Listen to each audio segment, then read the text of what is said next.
Hello, good morning. Rajitha Balu ആണേ. തട്ടുന്തവിയിലേക്ക് എല്ലാവർക്കും സ്വാഗതം. ഈസ്റ്ററൊക്കെ വരല്ലേ, അപ്പോൾ നമുക്ക് നല്ല നാടൻ ബീഫ് കറി കേട്ടോ. ബീഫ് കറി ഞാനിവിടെ കള്ള് ചേർത്തിട്ടുള്ള വട്ടയപ്പം ഉണ്ടാക്കിയിട്ടുണ്ടായിരുന്നു. കള്ളപ്പം എന്ന് നമ്മളിവിടെ പറയാം, വട്ടയപ്പം എന്നും പറയും.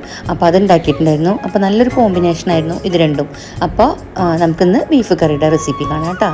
നമുക്ക് നേരെ വീഡിയോയിലേക്ക് പോയാലോ. അപ്പോഴേ ഞാനിന്നിവിടെ 2 കിലോ ബീഫാണ് കേട്ടോ മേടിച്ചിട്ടുള്ളത്. നല്ല സ്ക്വയർ പീസായിട്ട് കട്ട് ചെയ്ത് മേടിച്ചിട്ടുണ്ട്.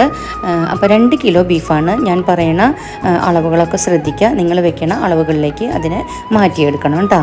അപ്പോൾ 2 കിലോ ബീഫ് നന്നായിട്ട് കഴുകി വൃത്തിയാക്കിയിട്ട് ഞാനൊരു കുക്കറിൽ എടുത്തിട്ടുണ്ട്.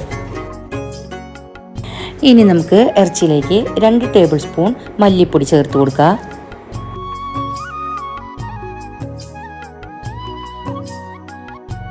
1 table spoon Kashmiri chilli powder ചേർത്ത് കൊടുക്കുക. 1/4 സ്പൂണോളം മഞ്ഞൾപ്പൊടി ചേർത്ത് കൊടുക്കുക. 1/4 സ്പൂണോളം പെരിഞ്ജീരകം പൊടി ചേർത്ത് കൊടുക്കുക. 1/2 സ്പൂണോളം ഗരം മസാലപ്പൊടി ചേർത്ത് കൊടുക്കുക. ആവശ്യത്തിനുള്ള ഉപ്പുപൊടി ചേർത്ത് കൊടുക്കുക. ഇടത്തരം വലിപ്പത്തിലുള്ള 6 പച്ചമുളക് ചതച്ചത് ചേർത്ത് കൊടുക്കുക. 2 ഇഞ്ച് നീളത്തിലുള്ള ഇഞ്ചി കഷ്ണം ചതച്ചത് ചേർത്ത് കൊടുക്കുക. ഇടത്തരം വലിപ്പത്തിലുള്ള 12 വെളുത്തുള്ളി അല്ലി ചതച്ചത് ചേർത്ത് കൊടുക്കുക. 2 കതിർപ്പ് വേപ്പില ചേർത്ത് കൊടുക്കുക.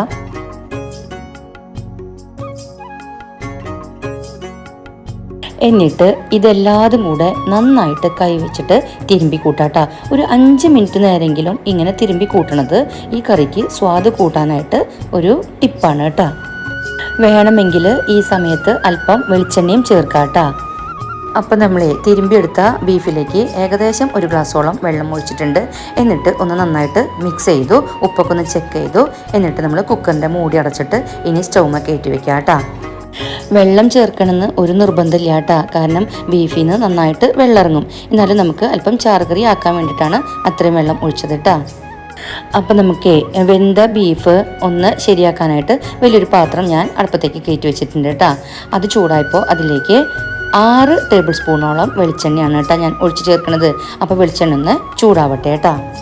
അപ്പോൾ നമ്മുടെ വെളിച്ചെണ്ണ ചൂടായിട്ടുണ്ട്. അപ്പോൾ അതിലേക്ക് ആദ്യം നമുക്ക് ഒരു ഏകദേശം 1.5 ഇഞ്ച് വലുപ്പത്തിലുള്ള ഇഞ്ചി ചതച്ചതും അതുപോലെ തന്നെ 12ഓളം വെളുത്തുള്ളി അല്ലി ചതച്ചതും കൂടെ ആദ്യം ഇട്ട് കൊടുക്കുക. ജസ്റ്റ് അത് ഒരു 5-6 സെക്കൻഡ് മാത്രം അത് ഹൈ ഫ്ലെയിമിൽ ഒന്ന് വഴറ്റിയതിന് ശേഷം അതിലേക്ക് ഏകദേശം 50-60 ഉള്ളിയോളം ചെറിയ ഉള്ളിയിട്ടാ നന്നായിട്ട് സ്ലൈസ് ചെയ്തതും കൂടെ ചേർത്തിട്ട് നന്നായിട്ട് ആ ഉള്ളി ഒന്ന് ബ്രൗൺ കളർ ആവുന്നത് വരെ വഴറ്റി കൊടുക്കുക കേട്ടോ. അല്പം ഉപ്പിട്ടിട്ട് വഴറ്റി കൊടുക്കുക.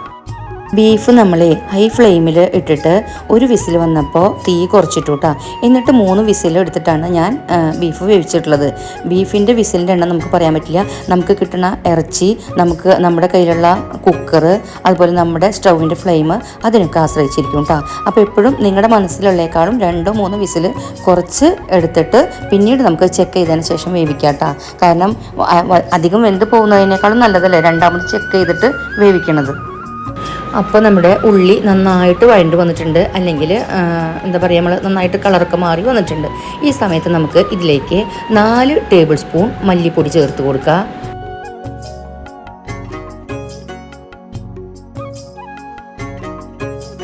1 ടേബിൾ സ്പൂൺ സാദാ മുളക് പൊടിയും അതുപോലെ തന്നെ 1 ടേബിൾ സ്പൂൺ കാശ്മീരി ചില്ലി പൊടിയും കൂടെ ചേർത്ത് കൊടുക്കുക. 1/2 സ്പൂണോളം മഞ്ഞൾപ്പൊടി ചേർത്ത് കൊടുക്കുക. 1/2 സ്പൂണോളം പെരിഞ്ജീരകം പൊടി ചേർത്ത് കൊടുക്കുക. 1/2 ടേബിൾ സ്പൂണോളം ഗരം മസാല പൊടിയും കൂടെ ചേർത്തിട്ട് എല്ലാം കൂടെ നന്നായി മിക്സ് ആക്കിയിട്ട് ഒന്ന് വഴറ്റി കൊടുക്കുക. നല്ലോണം ഒന്ന് മൂക്കണ വരെ വഴറ്റി കൊടുക്കുക. സ്പൂണും ടേബിൾ സ്പൂണും വ്യത്യാസമുണ്ട് കേട്ടോ. അതായത് വലിയ സ്പൂണും ചെറിയ സ്പൂണും അത്രയും ആലോചിച്ചാൽ മതി കേട്ടോ. മസാലയൊക്കെ നന്നായിട്ട് മിക്സായി കഴിഞ്ഞാൽ ഇതിലേക്ക് ഒരു 6 പച്ചമുളക് ഇങ്ങനെ ചെരിച്ച് സ്ലൈസ് ചെയ്തതും അതുപോലെ തന്നെ 2 ഇടത്തരം വലുപ്പത്തിലുള്ള തക്കാളി ചെറുതായി കട്ട് ചെയ്തതും കൂടെ ഇതിലേക്ക് ഇട്ടിട്ട് തക്കാളി ഒന്ന് നന്നായിട്ട് വേവണം വരെ വീണ്ടും ഇതിലിട്ടിട്ടൊന്ന് വഴറ്റി കൊടുക്കാം. അപ്പോൾ നമ്മുടെ മസാല നന്നായിട്ട് വഴണ്ടി വന്നിട്ടുണ്ട്. ഇനി നമുക്ക് ഇതിലേക്ക് നമ്മൾ വേവിച്ച് വെച്ചിട്ടുള്ള ബീഫ് ചേർത്ത് കൊടുക്കുക. അതിലുള്ള വെള്ളം അടക്കം ചേർത്ത് കൊടുക്കുക കേട്ടോ. ആ വെള്ളവും മസാലയൊക്കെ ഒന്ന് തിളച്ച് വരുമ്പോൾ അതൊക്കെ ഒന്ന് സെറ്റാവും കേട്ടോ. ഇറച്ചി ഇട്ട് കൊടുത്തതിന് ശേഷം നമുക്ക് വീണ്ടും ഫ്ലെയിം ഒന്ന് കൂട്ടിയിട്ട് കൊടുക്കുക. എന്നിട്ട് നന്നായിട്ടൊന്ന് മിക്സ് ചെയ്തതിന് ശേഷം പാത്രം ഒന്ന് മൂടിയിട്ട് കൊടുക്കുക കേട്ടോ. അപ്പോൾ ഇതാ നമ്മളുടെ കറി നന്നായിട്ട് തിളച്ചിട്ടുണ്ട്, ഏകദേശം സെറ്റായിട്ടുണ്ട് കേട്ടോ. അതിൽ ആ മസാലകളും നമ്മുടെ ഇറച്ചിയും ഗ്രേവിയും ഒക്കെ കൂടിയിട്ടൊന്ന് സെറ്റായിട്ടുണ്ട്. ഇനി നമുക്ക് ഇതിലേക്ക് കുരുമുളക് പൊടി ചേർത്ത് കൊടുക്കാം കേട്ടോ. ഈ സമയത്ത് കുരുമുളക് പൊടി ചേർത്താൽ മതി. ഇനി നമുക്ക് ഈ കറിയിലേക്ക് ഒരു ടേബിൾ സ്പൂണോളം കുരുമുളക് പൊടിയും കൂടെ ചേർത്തിട്ട് നന്നായി മിക്സ് ചെയ്തതിന് ശേഷം വീണ്ടും ഇതൊന്ന് അടച്ചു വെച്ചിട്ട് 3 മിനിറ്റ് നേരം കൂടെ ഒന്ന് തിളപ്പിക്കാം കേട്ടോ. അപ്പോൾ നമ്മുടെ കറി ഇവിടെ തയ്യാറായിട്ടുണ്ട് കേട്ടോ. നമുക്ക് 2-3 കതിർപ്പ് വേപ്പിലയും കൂടെ ഇട്ട് കൊടുക്കുക. തീ അണയ്ക്കുക. എന്നിട്ട് നമുക്ക് പാത്രം മൂടിയിടാം കേട്ടോ. ഇനി നമുക്ക് ഇതിൽ എക്സസ് ആയിട്ടുള്ള ഗ്രേവി കുറച്ചും കൂടെ ഒന്ന് കുറുകും. പാത്രത്തിൽ ഇരുന്നുകൊണ്ട് ഒന്നും കൂടെ കുറുകും കേട്ടോ. എൻ്റെ ബാലുവിനെ വട്ടയപ്പോ അതുപോലെ തന്നെ വെള്ളയപ്പോ പിന്നെ ഇതുപോലെ കള്ള് ചേർത്തിട്ടുള്ള അപ്പോ ഒക്കെ ഇങ്ങനെ ഈ ബീഫ് കറി കൂട്ടിയിട്ട് കഴിക്കാൻ ഭയങ്കര ഇഷ്ടമാണ് കേട്ടോ. അപ്പോൾ ഇന്ന് ബാലുവിന് വേണ്ടിയിട്ട് ഇതുണ്ടാക്കിയാണ്. മാത്രമല്ല അമ്മയുടെ വീട് അടുത്താണല്ലോ, അവിടെ അമ്മയും അനിയത്തിയും മോനും എല്ലാവരും ഉണ്ട്. അപ്പോൾ എല്ലാവർക്കും കൂടി ആവുന്നതുകൊണ്ട് ആണ് നമ്മൾ ഇങ്ങനെ വെച്ചത് കേട്ടോ. പിന്നെ സൺഡേ സ്പെഷ്യലും ആണല്ലോ, അതുകൊണ്ടാണ് കൂടുതൽ വെച്ചത്. അപ്പോൾ ഇതാ നോക്കിയേ, നമ്മുടെ കറി കണ്ട കുറുകിയിട്ട് പാകത്തിനുള്ള ഗ്രേവി ആയത് കണ്ടോ. അപ്പോൾ നല്ല ഒരു കോമ്പിനേഷൻ ആയിരുന്നു എന്ന് അവരൊക്കെ പറഞ്ഞു കേട്ടോ. അതുപോലെ തന്നെ ഇതിന് മാച്ചായിട്ട് നമ്മൾ ഉച്ച തിരിയണ സമയത്തെ, അതായത് വൈകുന്നേരം സമയത്തെ ചായക്കാണ് ഇത് എടുത്തത്.